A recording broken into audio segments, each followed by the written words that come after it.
right, yo, here we go. I'm here with Jack Rizzo. I'm RJ Dufresne. Jack Rizzo's from the OK state of Ohio. I'm in the bunker here in North Carolina. And today on Red Pill History, where your history teacher sucks podcast, we are doing President Benjamin Harrison. Get fired up. Excited about that, What do man. you think? What do you think about Benjamin Harrison? Yeah, Benjamin Harrison. If I could have chosen any one president to start with, it wouldn't have been Benjamin Harrison. The funny thing is I was watching another guy who did every election. He did a good job. Right. And the very last election he did was the election of 1888, which was Benjamin Harrison, and this happens to be our first. Wow. So maybe and like I said before, if we can do Benjamin Harrison, we can do anybody. Yeah, and I think we've got enough interesting material on Harrison. We could definitely make an interesting show. So if you guys are starting to tune out because it's Harrison, don't tune out because it's Harrison. No, don't do that, because sometimes these in between presidents, can be kind of interesting. Everybody knows about Lincoln. Everybody knows about Thomas Jefferson and George Washington, all those guys. And, sometimes you got to learn about these smaller presidents to get the feel of the country. Exactly. And, important things happened in every administration, and Harrison was no different. So No, it was very active. Yeah, I'm excited about getting into for a one-termer. Yeah, exactly. So I'll get through the boring stuff if you want me to do that. Like here's what your history teacher's going to do: tell you the dates, tell you the election results, and then that's about it. Yeah.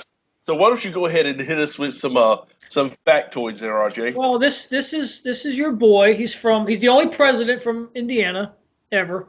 Yeah. So even though he was born in Ohio in 1833, okay, and he died in Indianapolis in 1901. Right, which is an excellent place to die. Not a great place to live. Excellent place to die. He actually loved Indianapolis. From what I understood, one of his college buddies says, "Hey," because he was in law, like most of these presidents were. And he's like, come to Indianapolis.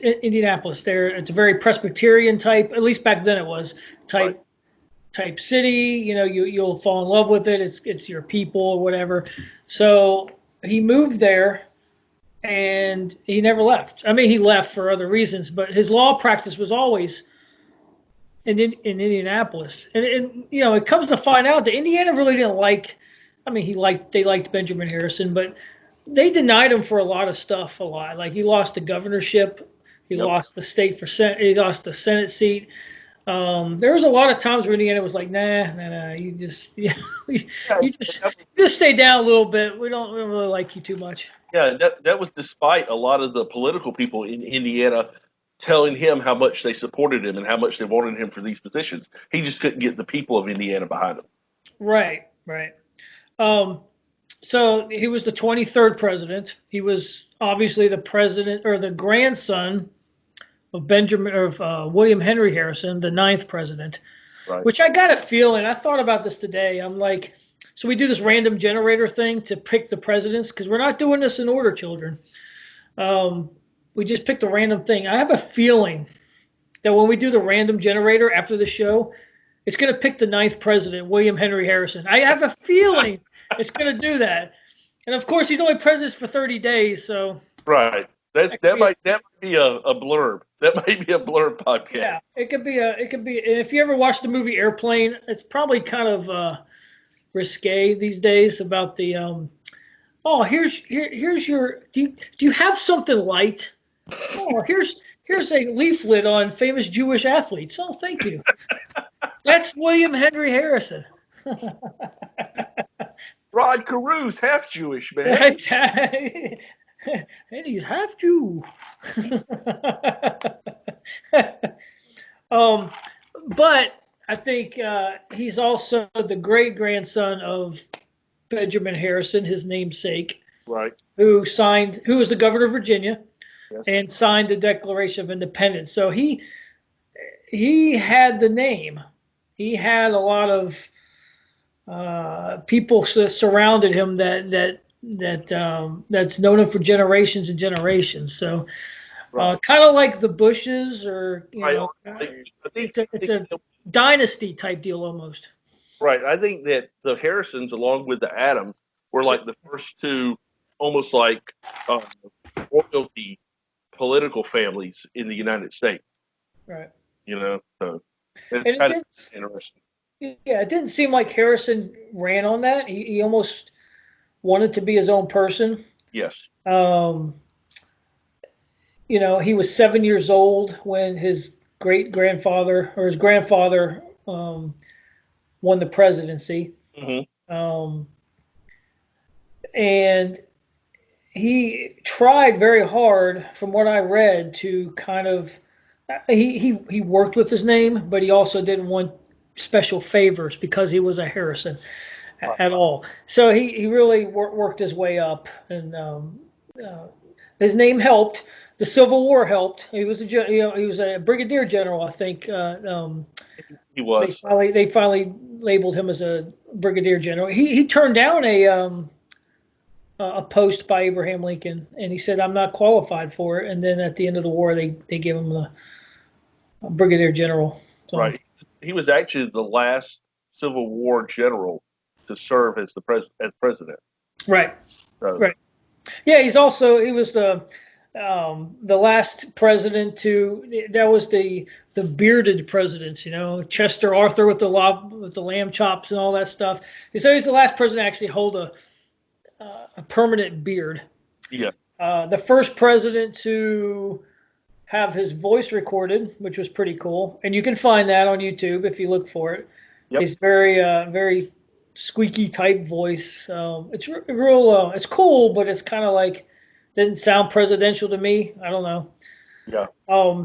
The first president to have electricity in the White House. Yes. Although they were terrified of it. They were terrified of it. They didn't touch. They didn't touch. They had the servants touch the lights, Yes. and a lot of times they slept with the lights on.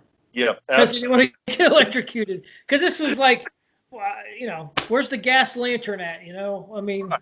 what is this newfangled switch? Right. Well, if you think about the way Edison promoted electricity when he and Tesla were kind of going at it, that's it's actually common sense that they would have that reaction because he was sitting there electrocuting elephants and stuff to show how dangerous electricity. Right. Oh, by the way, we're going to put this in your home. Right. Yeah. Yeah. We don't test. We don't test little mouse. We test a big elephant. Nothing to see here. No, no, just carry on. Yeah. And I guess the other cool thing that stuff that really is cool but really doesn't matter. Actually, this one does matter. He's the president that had more states enter the Union than anybody else except for Washington. Yeah. The Dakotas, Montana, Washington, I think was one. Wyoming was another. I'm missing a couple, but there was. They annexed Hawaii, but then they let it go Right.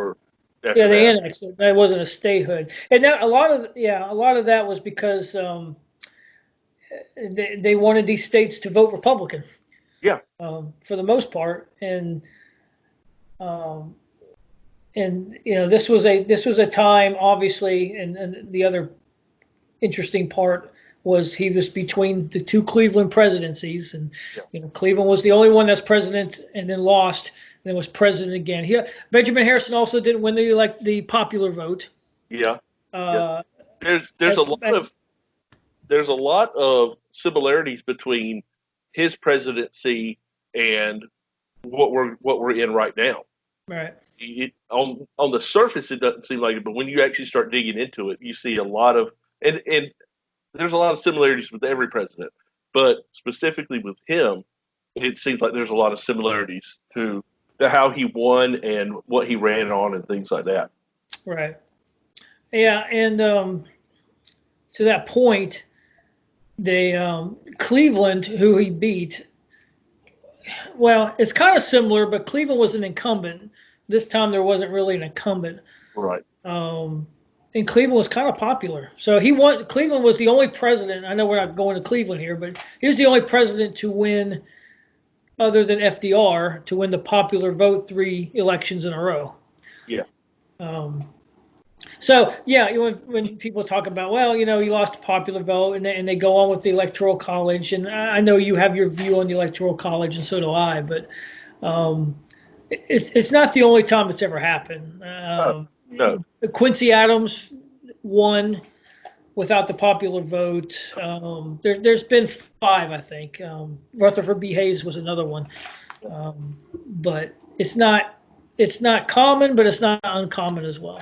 No, and it's one of the reasons that the electoral college exists is because if it was a popular vote, then you would have large population centers in the major metropolitan areas would control everything, which was not what the founding fathers wanted. Right, the New Yorks and the Los Angeles and Chicago's and Dallas and all that stuff. Right. But which was other thing that was interesting is, you think of swing states today, Ohio, Pennsylvania, North Carolina, Michigan, stuff like that. Back then, the swing states were New York and Indiana. Right. Which right. Cleveland was from New York and Benjamin Harrison was Indiana. So I thought that was interesting, especially, and we'll go into the election as well, like how Harrison won, but Cleveland, who was the mayor of New York, Yes. Mayor of Buffalo, New York, lost New York in that election, which in turn gave the election to Benjamin Harrison. So Yes, he would have carried New York. I think he would have won the election. He would have won by 3 electoral votes. Yeah. Yep. And back then, you didn't campaign yourself. No. You had your surrogates do it for you. No, in fact, Harrison did what was called front porch. Front porch, right? Like Garfield did, yeah. Right, which is an odd concept to think of today, but he had delegates come to his house, and he spoke to them at his house instead of him going around and making speeches in cities and stuff like that. Right. So they streamlined the electoral process simply because they knew, okay, these are actually the people I have to win over. I don't care about the general population. These are the folks that really matter. Right. And it's just so much different back then. You almost sat at home and Cleveland was still president, so he had a job to do. But right. And his vice president, Cleveland's vice president, died during his first election, and his running mate was a 75-year-old, which in today's terms is like 107. So. And he was the one that Thornton, I think it was Thornton or something. I can't remember his name, but he was the one that was doing all the speeches for Cleveland. Yes. And then of course Benjamin was sitting on his front porch, letting the people come to him, and that's the way. And then of course you got the conventions, which let me ask you this: do you think it would be cool if the conventions were what they were back then, where I mean, it's good that the people vote for him, but to go to a convention and not know who's going to come out of that as your nominee, I mean, going through ballot after ballot after ballot. I mean, Benjamin Harrison was on the 8th ballot, I'm sure. I think Blaine was there and a couple other people. But God, that had to have been cool. I mean, just witness that. You never knew who was coming out of that. Right. The excitement of it would have to be something just incredible. I don't know that you could do something like that today because you had the mass media. But back then, because everything was regionalized, you got regional candidates and they came into the convention and each one had their pockets of support. Yes. And then it was the fight to see who could garner support away from those other pockets. Right. Well, wouldn't it be cool though to see that? That would be wild. It would be. I mean, there's no there's no caucuses. There's no, any of the states. They don't have their own little primaries. Right. It's not like it is today. You had a convention and whatever. I mean, we still have conventions today, but it's more like a party. We're like, we're getting together, having fun. But back then, it was everything.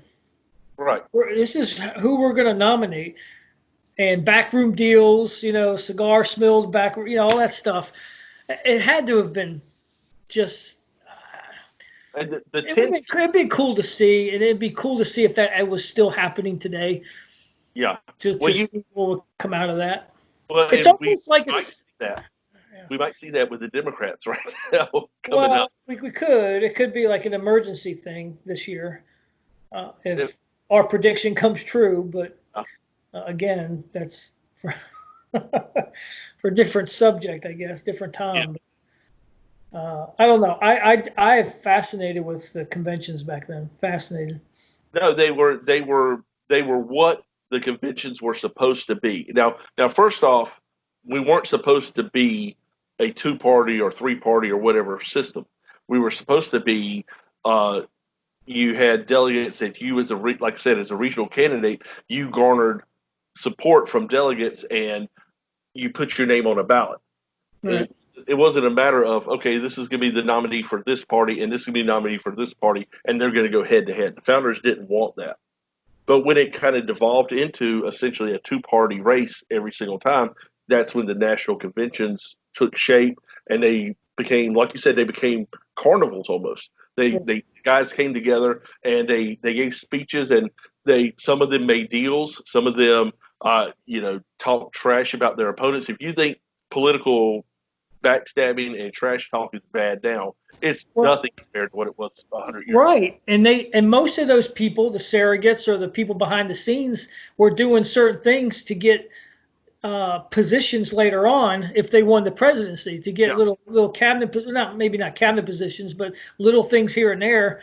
I mean, we're not talking about Garfield now, but that's really how Garfield was shot, because one of the guys that supported him through the convention and on was doing all this work hoping to get a post in his administration. Yeah. And Garfield kind of put him aside, and next thing you know, he got shot. So a lot of that was for your political gain, right? Your financial gain, I guess. Your career. Right. And with that, I mean, Harrison found that out. He had people that were regional, like bosses or barons. Like you had Boss Tweedy in New York, you had bosses in major metropolitan areas, and they expected to have cabinet positions from Harrison because they helped drive delegates towards him.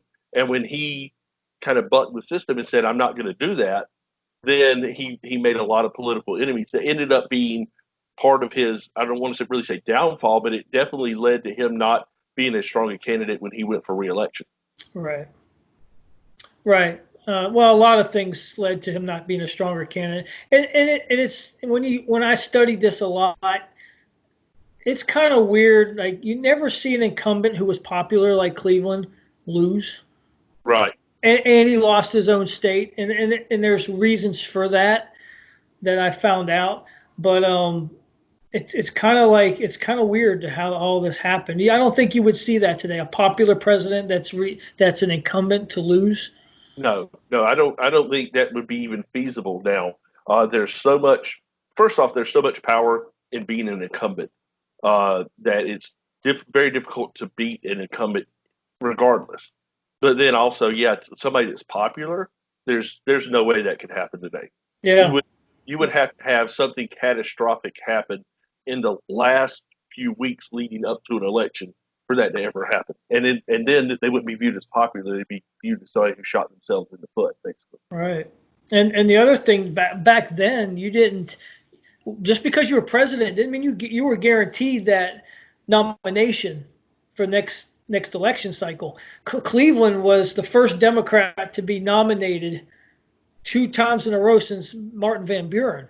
Yeah. 60 years ago. Yeah. 60 years ago then. I mean, there were so many presidents, James Buchanan, Franklin Pierce, they run one time and they're like, no, we're good. We'll find somebody else. That's another thing you don't see anymore. Like, if you're very rarely, I can't remember the last time that's happened. If you're the president, you're going to win the nomination next time, most likely, unless it's something crazy. Right. But back then it wasn't guaranteed. Right. The last time we saw something like that was with Ford, where Reagan he could have gotten the nomination if he had pushed it, but he decided not to. He decided to back away and endorse Ford instead. Right. But I think that was the last time we saw it, and that was in '76. Right. So it's been It's been 53 years. But then again, Ford was never elected Right. to anything. Ford's the only president not to be elected to vice president or president. Exactly. Never. So, some of these other vice presidents were brought in, but they were elected to the ticket. Right. Ford was brought in, but that's another story for another time. But it's all interesting. It's all interesting. So tell me what you found out about Benjamin Harrison that's fascinating to you.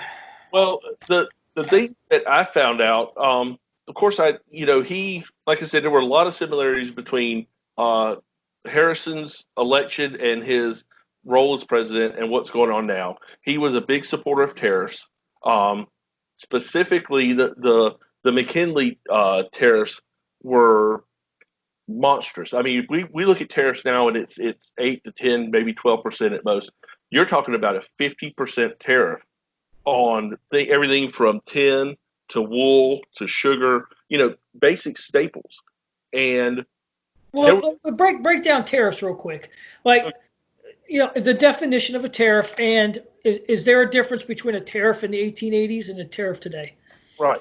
So a tariff is a tax that is imposed on goods brought into our country, on imports. The problem with tariffs is that generally they're supposed to be in place to control imports so that domestic producers can get stronger. The problem with them is a lot of times nowadays the revenues generated from tariffs are just put into the general funds and they aren't used to help any kind of industry. And the cost of goods from other countries is so low that even with a 10 or 12% tariff on China or Portugal or whoever, it doesn't affect the price enough to really affect the consumer. Right. So when we look at tariffs now, it's almost an inconvenience, and a lot of times they're ignored. People talk about tariffs, but they're not really enforced. I mean, they're obviously enforced, but they're not really effective as a detriment to imports and exports. So it's a tax, but it's not a punishment to the other countries that are bringing stuff in here, unless of course it's detrimental to their imports. All it does is increase the cost of goods for the consumer. So that was the same back then as it is now. Right, exactly, and that's the way tariffs have always worked. Okay. But back then, because the United States was just a burgeoning industrial economy, the tariffs then were anywhere from 35 to 50%. And that's I mean, if you think about if you're a wool producer, right, if you're a textile producer and you need wool, and you have wool coming in from Europe that is $1 a pound, and then you hike up a 50% tariff on it, so it's $1.50 a pound, but you have a domestic producer who's that same $1 a pound. Obviously, you go with the domestic folks because we hope so. Right. Now, so what they did then was they had a tariff on sugar, and when they imposed the tariffs on sugar, they took 2 cents out of each dollar from tariff money that they raised, and they actually gave that to the domestic sugar producers as a subsidy. So you not only decreased the amount of imports, but you strengthened the domestic guys and gave them a leg up, allowing them to build up their production. Yeah. So if you're going to use tariffs as a way to increase the economy domestically, if you're going to use it as a way to bolster domestic production or domestic industry, that's the way to do it. As much as I don't like government subsidies, if you're going to have a tariff, if you're going to have a tax, at least have it so that the industries that you're trying to prop up are benefiting from it, not just the general government fund. Right. So you're a little more focused. Does it surprise you when you look back at this era how Cleveland was called a bourbon Democrat, which is a very conservative Democrat. Yeah. Does it surprise you how the Democrats were very frugal and low taxes and all this stuff. Yeah. And the Republicans were the opposite of what they are now. They're like high tariffs and taxes and all this. It's almost in a way switched as far as economics go a little Right. bit. Yeah, no, that was the one thing that really shocked me was, and I knew that was kind of the mindset back then, mainly because the Republicans did see, they especially in the South, they saw all this area that they could industrialize, but they needed a way to almost coerce the southern states into supporting industrialization, and this was how they saw it. So they were using that as a, not so much as a hey, we want high taxes, we want more government graft, we want more government spending. They saw it as, we've got this segment of the population that if we don't do something about this now, they're going to be 50, 60 years behind us Right. with it. I mean, yeah, you got to look at the South at this time. This was still after Reconstruction, and Reconstruction really didn't do what it's supposed to do. The South was still like, it was nothing Right, compared to the North. right, Not like it is now. right. It was So all sharecroppers and family farms and family stuff. farm, plantations, and then fairly broke. Yeah, And the population was minuscule to compare what it is now. right. And All the industry was north, and yep. And tobacco, maybe tobacco was number one back then. I don't know. Sugar. sugar was huge. Rice in the Carolinas was strong. But again, when you had the Civil War and slavery ended, good or bad, it was a reality that labor force disappeared. Took And, forever. and when you had that labor force disappeared, all of a sudden you had these large farms that were the heart of the production in the South got shut down. And so that's why they were looking at, we need to get them more industrialized, we need to get them more modernized so that they're not relying on these huge plantations for the heart of their economy. Right. So, Yeah. but the truth of the matter is that under the tariffs, it did end up with a government surplus. I mean, one of the problems that Harrison had, Which you'll never see again. yeah, exactly, but he had a large surplus in government revenues when he took office. And it was actually a problem because nobody knew what to do with the surplus. He said, hey, we've got our Civil War veterans and we've got some infrastructure that we need to work on. We need to work on our Navy. We need to work on the South. We need to put that money there. And the Democrats were, like you said, they were more frugal. They were like, okay, we've got a surplus. Why don't we just lower taxes, lower these tariffs so that we have more imports? The problem is at that exact moment in the United States history, if you would have had large amounts of imports coming in, we would have never gotten our industrialization going as strong as we did. Right. We would have Which been is, the industrial superpower that we ended up being. yeah, and this was the beginning of industrial age, right about now. I mean, very, very beginning. Right. It was coming, but Right. so what's your opinion on? We're talking about Benjamin Harrison, obviously. So, what is your opinion with him as far as being a constitutional president? I think that I'm kind of torn because he's obviously doing things like the tariffs that, while they're constitutional, they're not the greatest things in the world. But and he did do some power grabs, like his cabinet positions. He intentionally held off on appointing cabinet positions because he wanted to make sure that people were of like mind with him were in cabinet instead of who the Republicans wanted. Right. Yeah, he did go against that a little bit. Yeah. But strictly speaking, constitutionally, he was very concerned, as all Republicans were at that time, with making sure that the recently freed slaves and their children enjoyed the constitutional rights that all Americans enjoyed. So I love that about him. He was a very big proponent of making sure that the states adhered to the Bill of Rights. Now, strictly speaking, the states don't have to adhere to the Bill of Rights. You can vote with your feet. They can do whatever they want to, or they could back then.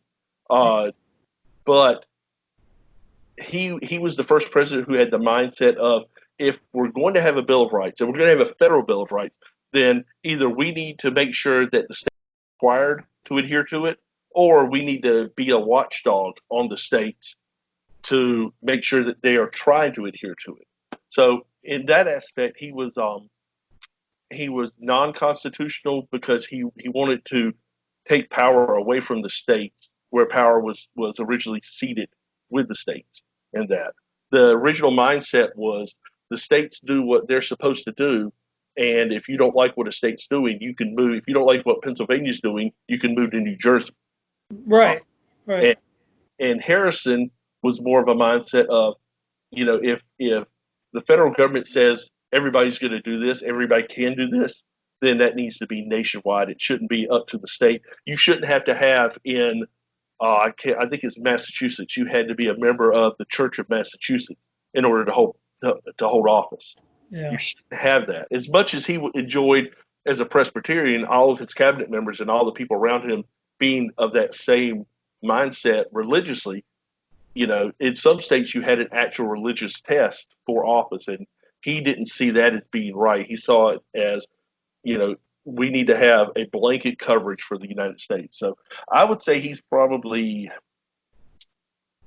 70% constitutional, 30% non-constitutional. Right. And Which isn't bad. I mean, no. So to go through this book here that I was telling you about. Oh yeah. This is C-SPAN. Okay. They've ranked presidents since 2000.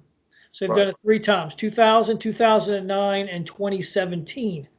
So they have Harrison at Benjamin Harrison in 2000, when they first had it, as 31, and the last two, 2009 and 2017, as the 30th best president. So you're looking, 42, 43, 44 presidents. So he's down at the towards the bottom, right, of that. What do you think about 30th? I think that in my mind, it should be a little higher, not much, maybe 26, 27, somewhere in there, simply because his mindset was correct. The problem was he wasn't effective. A lot of what he did very early in office, like I said, was not putting his cabinet together early so that he could have his selections in there instead of who his Republican allies wanted in there. Ended up causing him to have not as much support from the Republicans in Congress. And of course, the Democrats were fighting him tooth and nail on just about everything, but just because they're the party. Right. So I think if he would have made a few different decisions early on, he would have seen a lot more of what he wanted enacted, and he would have been higher. And then a lot of the stuff that he did end up accomplishing got undone. Like I said, he was for annexing Hawaii because he saw Pearl Harbor as a great military stronghold for us. And then Cleveland, he annexed Hawaii, and then Cleveland reversed that as soon as he took office. As soon as he took off, yeah. There was a couple things he was about to sign that I think it was because it was a lame duck session. Once Cleveland got in, he vetoed it out, or he dropped it. So right, exactly. Yeah, it never got signed. How do you feel about that 30th? Well, you got to look so. I look at being a one-term like a pure one-term president. Yes. You get elected in and left. There's probably 10 of them, 11 of them, something like that. Yeah. Yeah. Some of these people rank like James K. Polk very high. And that makes sense because he kind of said, I'm only running once, and this is what I'm doing, and he got it done. Right. And then he left. Right. As far as constitutional go, I like when you study this era, I think there was a lot of presidents that were very constitutional. Mm-hmm. I mean, like Cleveland's one of my favorite presidents. Like I think if I was voting at the time, I would probably vote for Cleveland over Harrison. Yeah. To be honest with you, but I think 30th is about right. You know, he never won a popular vote. He ran twice. Um, there were some shady things that we didn't get into about his election of 1888. There was a thing called the blocks of five, Yes, exactly. where one of his the RNC's treasurer at the time split up Indiana, which was a swing state, Mm-hmm. into blocks of five. Right. And back then, you were there were not secret ballots.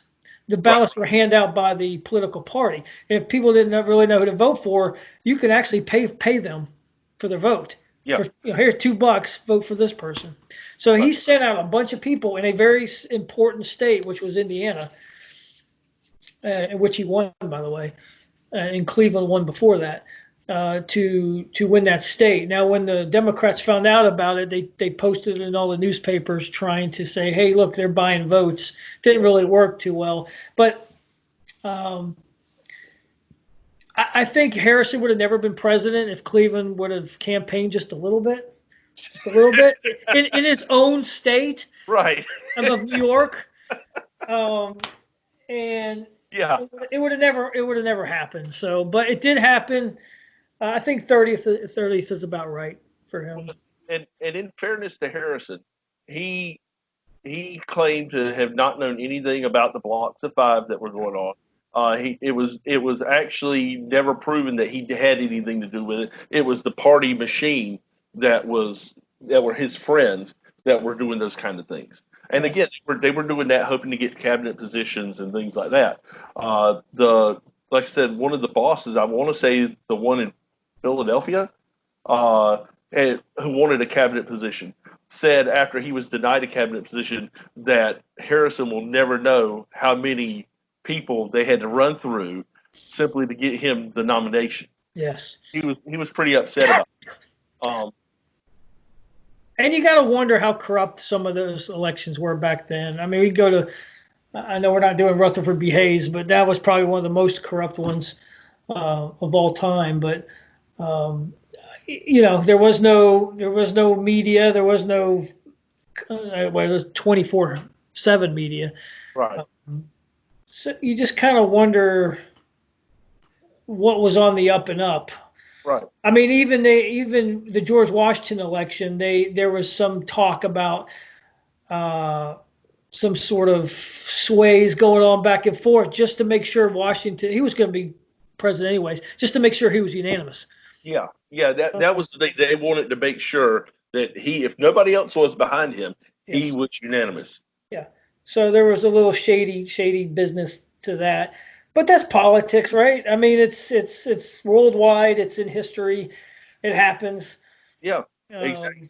And like you said, in that time period, you had the political bosses that were bigwigs regionally that controlled a lot, and they had a lot of people voting more than once. They had a lot of people getting paid. It doesn't sound like a lot, but $1 or $2 a vote back then, which they were legitimately doing. Yes. That was huge money. That was like giving somebody $50. Right. I'm going to pay you this to go vote for them, and they didn't really care who they voted for. No, they didn't know. Yeah, they probably weren't even illiterate. To be honest with you. And they were like, "Yeah, give me $50. I'll see you in 4 years. Give me another 50, and I'll vote for whoever you want me to." Yeah, exactly. You tell me the name to check off, and yeah. So that one got caught. So you wonder how many other times in other states in other election years where that happened as well. Probably a lot. Right. Probably a lot. And one of the not cool, but the reasons why I've read about why Cleveland lost New York, which was his home state, by the way. For an incumbent to lose your home state is pretty bad, but especially when you're popular. Yeah. But since back to the tariffs, right? The other country that was a tariff friendly was Great Britain. Hmm. And Right. and in New York, there was a lot of Irish Americans that weren't very friendly with Great Britain. Right. So it was a lot of propaganda going on, like, oh, if you vote for Cleveland, you're going to vote for the Queen of England or something like that. So uh, it's just like anything else, using the media to get what you want. It was planned. It was scheduled. They knew what they were doing, and it was just interesting to see that none of these people who were running for president actually went out and did anything about it. They just let everybody else do it, and then let the chips fall where they may. They wake up the next morning with, like, I was elected. What?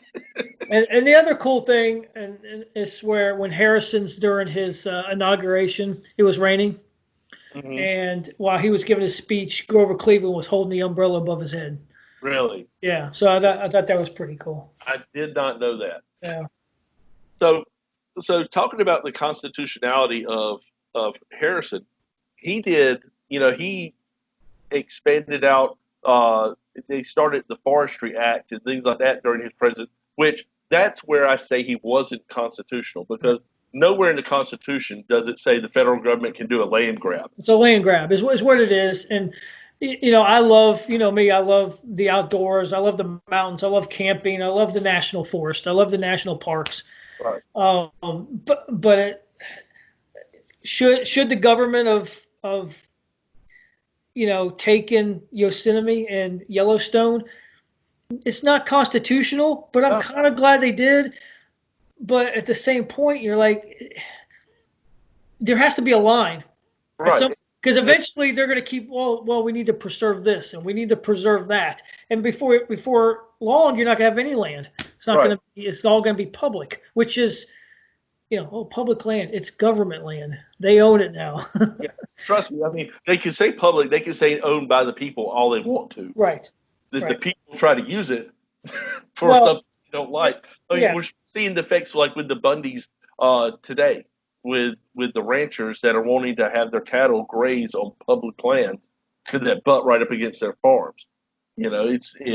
It's something that started almost 150 years ago, and it's carrying on today. That was the nexus of it. That was the very beginning of it.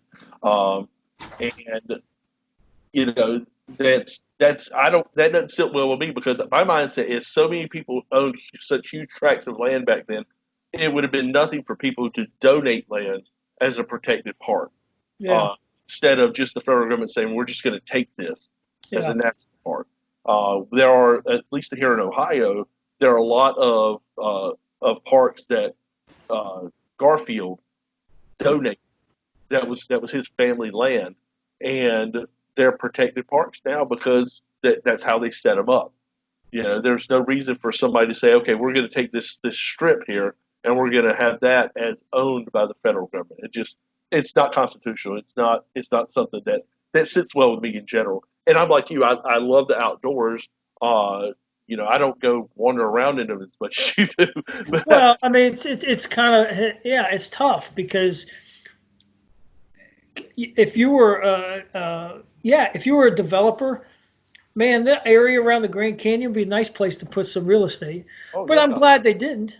yeah, yeah, At the same time, it's definitely not in the Constitution. So yeah, I think Benjamin Harrison was the first to designate a national forest yeah. for public use. Right. I'm not sure which one that was, but that was the start of when Teddy Roosevelt came in, and just everybody. I think every president wants to throw in a national park under their administration. And there's a new one in Indiana, like the Indiana Dunes or something like that. And it's like you stop. You got to stop at some point. Yeah. You got to stop. There's like 60 of them. There's a line. Preserve what we could preserve, but you can't keep land grabbing like this. It's not. You're not doing anybody any good. The one that Harrison did was actually right beside Yellowstone. It's part of Yellowstone now. So, No. Okay. Oh, for yeah, the forest, yeah, right. Yeah. but again, it was land that had been sitting out there that nobody wanted, and they were like, we can't just leave this just sitting out there. Let's his mindset, I think, was let's take it over. That way we can not only preserve it, but we can care for it. And that, while that's a noble mindset, it's not a role of the federal government. Right, and who's going to be a better steward of a park in California or Washington or Alaska? The people that are native of that place or bureaucrats in D.C.? Exactly. If you want to have a state or a county park, you're going to have the residents run that. Okay, I can see that better, but what is? They're not going to know as much as the people who actually live there. Right. Than somebody in an office somewhere in D.C. Yeah. No. Exactly. So, that was when you talked about the constitutionality of his presidency. That was where I felt that's probably the 30% that I was just like, that doesn't sit that well with me. Right, and then that came, but that's again, it's a precedent that started. Right. And no matter how constitutional you are, it almost seems like you have to have a national park in your administration. I'm not sure Coolidge did, but Teddy Roosevelt has a bunch of them. Oh, well, that was the thing, was Roosevelt was part of Harrison's team for the parks. Yep. I can't remember the other guy. He had two guys, and Roosevelt was one of them. Yeah. That helped him to do that. So, well, for that, and then you had McKinley, who was obviously part of the McKinley doctrine.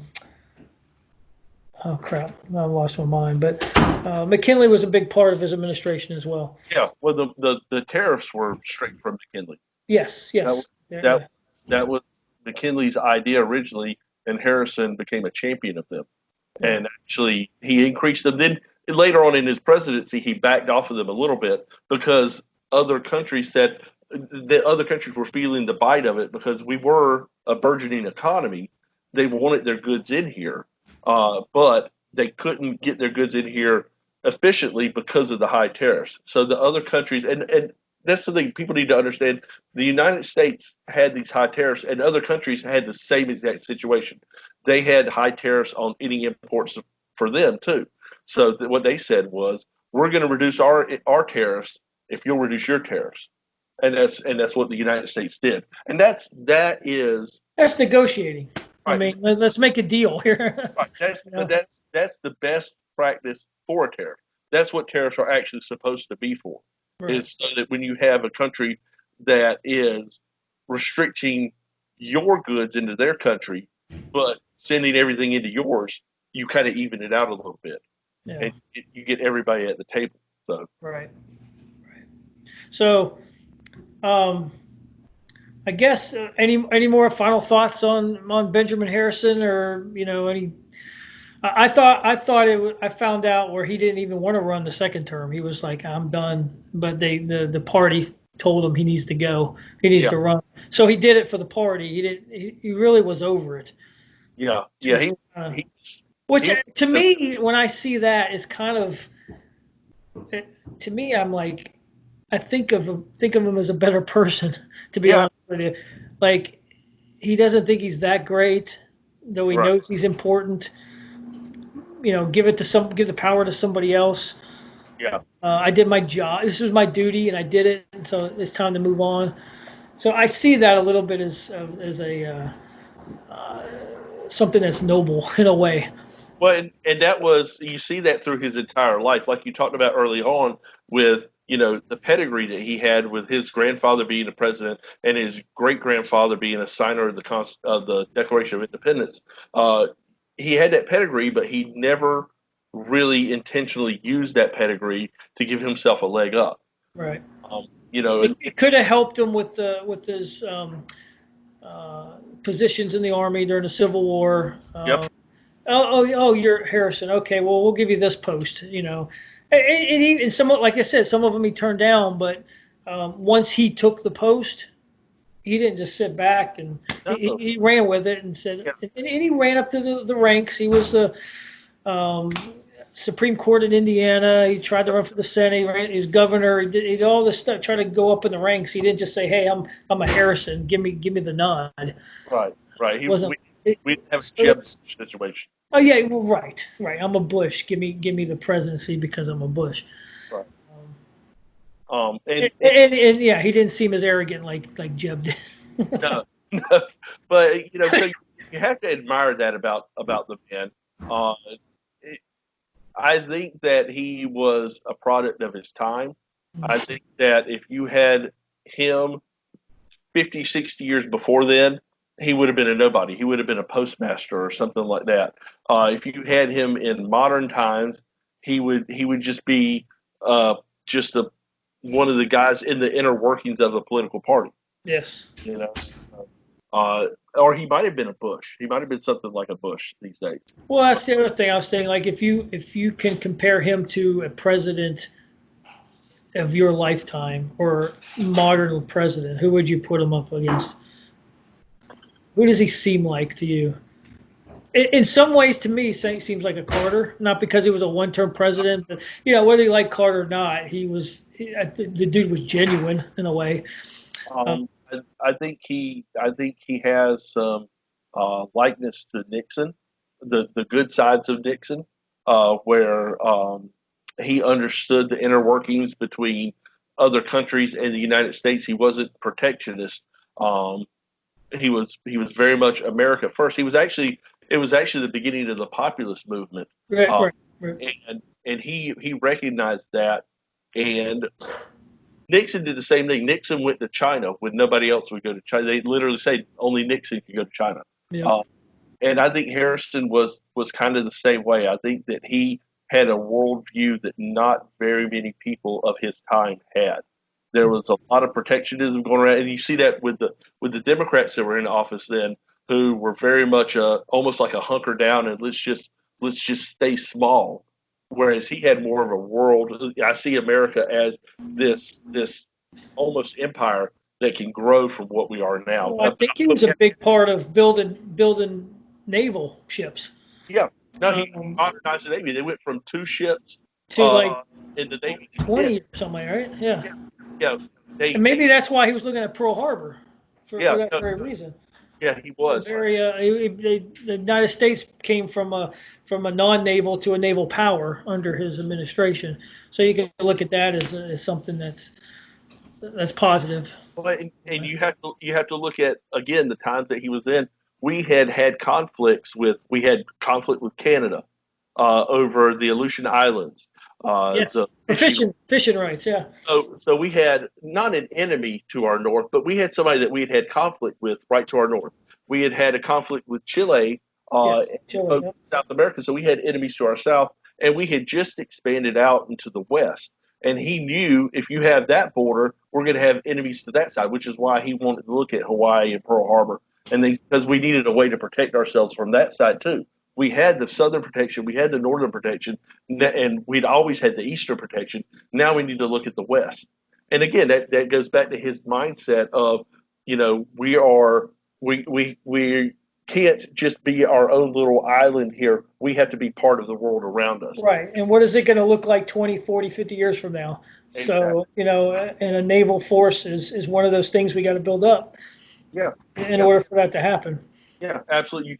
You can't count on the like merchant marines, and you can't count on the privateers and things like that, like they did in the Revolutionary War Yeah. and It's the Civil War.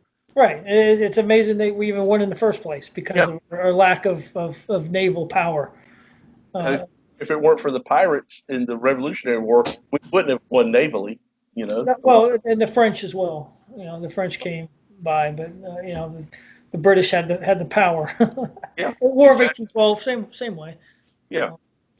So, but yeah, I mean, I gotta admit that I learned in getting ready for this episode. I learned a lot about Harrison that I like, and I learned a couple of things that I didn't like, but that if I was in that moment, I would have not necessarily been against, but seeing the effect down the road, that I didn't like. So I've got a whole new respect for him. I mean, he seemed like a guy that tried to do his best, that saw what he thought was right, and tried to get that in. And like you said, whenever he was done, he was just done. He was done. Yeah. Well, he traveled the world afterwards. He went to Europe and did a lot of tours and stuff. And Yep. And then he got sick pretty quickly, in 1901 of pneumonia, Yeah.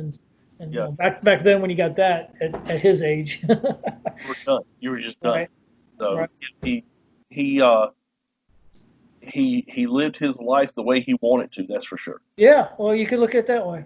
You could Yeah. look at especially before and afterwards. Yeah.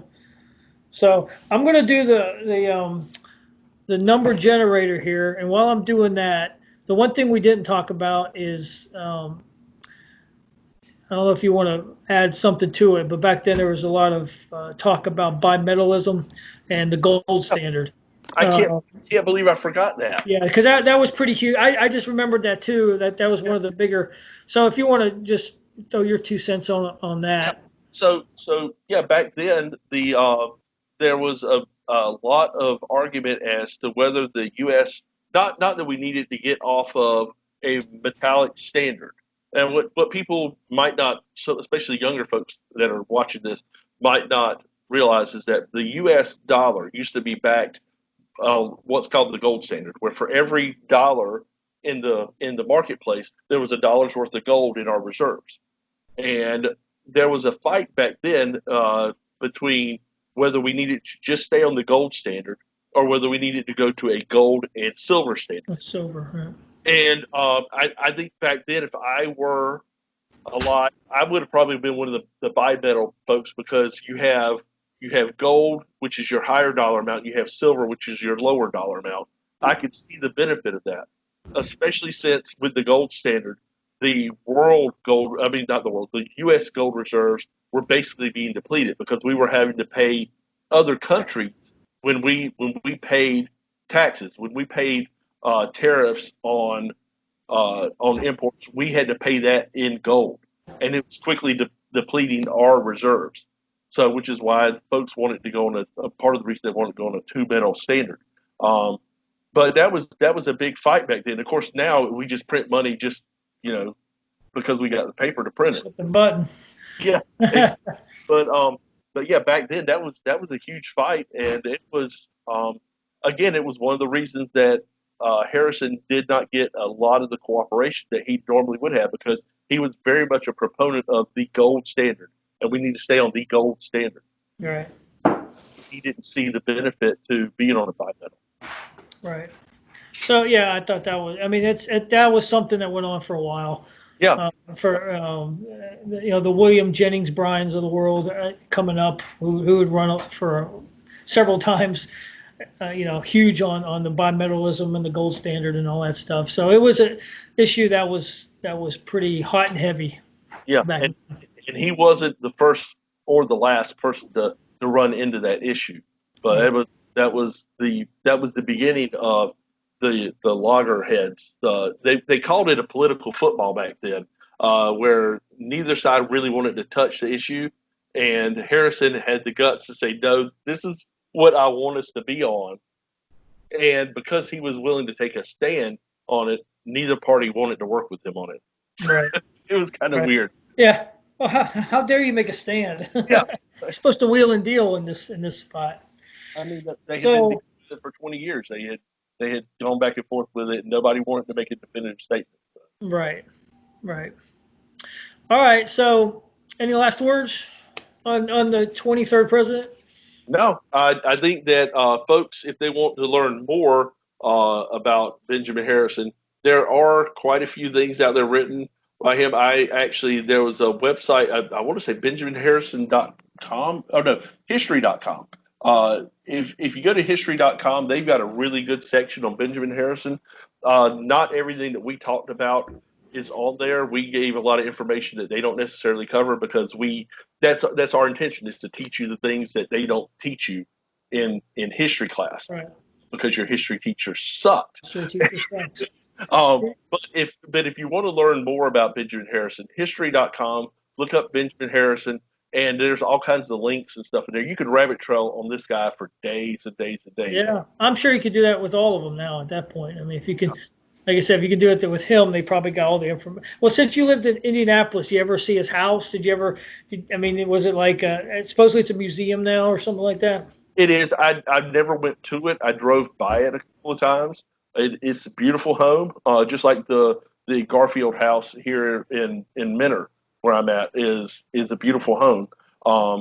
Never went into it though, and never really felt compelled to go into it. But I think if I lived in Indianapolis right now, I'd probably No, go by. I love that. I love stopping by the old president's place, and Yeah. supposedly it was a dormitory for music students between like 1910 and 1950 or something like that before they made it a historical landmark. Which is kind of weird. Like all these old houses are like, they were used for weird things before they this might be important if we preserve this. Yeah, yeah. So, Yeah, and that's one thing about the later presidents, that their homes got preserved pretty quickly. oh yeah, right. But, Harrison was one of the last presidents to have been basically born and raised in a log cabin, things like that, and it's just he had a wild life, and I think, like I said, I think he ended up living life the way he wanted to, and went out the way he wanted to. So, well, and then if he did that, then that's good enough for me. So, all right, so we're gonna do the number generator here. We gotta lock this thing up. come on, baby. So I'm just praying it's not 9. If it's 9, we're in trouble. All right, 1 and 44 generates one number, and go. Okay, we are doing number 1, the very first president of the United States. No way. George Washington. Oh, wow. They're throwing us curveballs. Like this number generator is like, oh yeah, watch this. Yeah, exactly. Oh, you got Harrison last time. Let's go with Washington. Yeah, let's go with the most random president to the number 1 guy. Exactly. So, Washington. The one thing that I love about Washington that not many people know about. You see the picture of him, the famous picture of him in the White House, where he looks just really grumpy. And Washington on the dollar bill, right? And he looks really just angry. And the problem is, if you look at pictures of portraits of Washington, he looks different in a lot of pictures, and that's because of his false teeth. The one for the picture on the dollar bill, the false teeth he had were oversized, and they were really uncomfortable for him. So he was very angry first that he had them, but it also it made his face misshapen. So like cotton in his mouth or something like that. He never liked that picture, by the way. No, if you look at the picture of him standing, there's a picture of him standing beside his horse. That's a Revolutionary War era portrait of him. That's more accurate to what Washington looked like. Plus, he was a really big guy. He was like 6'3". For the time, he was massive, and that's they always talked about that. He was the biggest guy in the room. When he came in, you knew who it was. You listened to him. You gave him respect. Yeah. And it's still today. The taller you are, the bigger you are. It's as weird as it is. You make more money. You command more respect. You're more popular with the ladies, which he was, by the way. Yes, he was. Yes, he was. And that's a house I have been by, Mount Vernon, and just south of D.C. So that was a pretty cool spot. So, wow, George Washington it is. Okay, George Washington. That's going to be a fun show. I'm looking forward to that. It'll be fun. It'll be we got to dig up some stuff that's not usual. Yeah. If anybody knows anything, it's the first president. So yeah, I mean that's the whole thing is that we want you guys to come and watch this show to learn the basic stuff, but we also want you to learn stuff here that you didn't know. That's the whole point of the show. Is that if we were just going to sit here and recite stuff that everybody already knew, you can do that anywhere. Yeah, we want to teach you guys something that you've never heard of, that makes you see whoever we're talking about in a completely different light, possibly.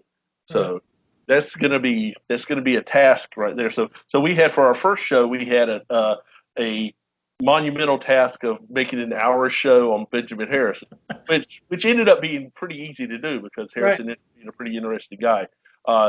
Now we've got to come up with just stuff that nobody knows about Washington. Right, but at the same time, explaining who Washington really was too. as a president. And again, going back to the important thing about this is how constitutional was Yes. this president. And I can even in my mind I could think of one time where he wasn't. Yeah. And I would love to talk about that. It's a cool story, but we'll do that next week. Awesome. I'm looking forward to it, man. All right. So anything else, Jack? Great. Nope. I enjoyed the show. I would say I open this up.